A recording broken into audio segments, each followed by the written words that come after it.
They said they'd drive you to the doctor, but never came. Now, you don't have your medication, had to pay a cancellation fee, and need to make another trip. You tell them if they cared, they would have shown up, but they just get defensive. That's the pattern. Anytime you raise a concern, they hear an attack. The issue isn't what you said, it's what they heard. There's a simple 4-part framework that lets you say what you need to say without triggering defensiveness. It's called OFNR. Here's how it works. O is for observation. Describe what happened without judgment or assumptions. You don't know why they never came. Don't guess what they were thinking or feeling. Just say what happened.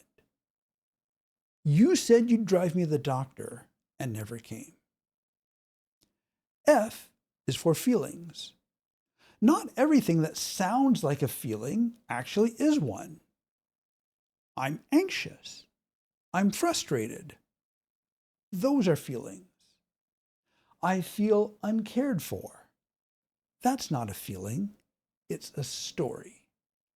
It's the equivalent of saying, you don't care about me.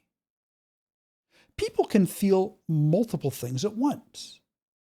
In this situation, you might be anxious about not having your medication and frustrated about missing the appointment. With real feelings, you could say, I'm anxious and frustrated. It's the same pattern as before. You're separating what you're actually experiencing from the story in your head. If this is the kind of thing you think about, subscribe. This is exactly what I work on. Now, N is for needs. This is where you tell them why it matters. This may be the single most important part to get right. If somebody hears you're frustrated, they may or may not care. But when they understand that you could end up in the hospital without your insulin, they have a reason to care. Just as you can have more than one feeling, you can have more than one need. You need your insulin, and you also need to avoid paying another cancellation fee. So you could say, I need my insulin. Without it, I could end up in the hospital. I also need to avoid paying another cancellation fee. Next is R for request. You've done the hard part. Now you tell them what would actually help. You're not demanding a specific outcome. You're making one clear ask.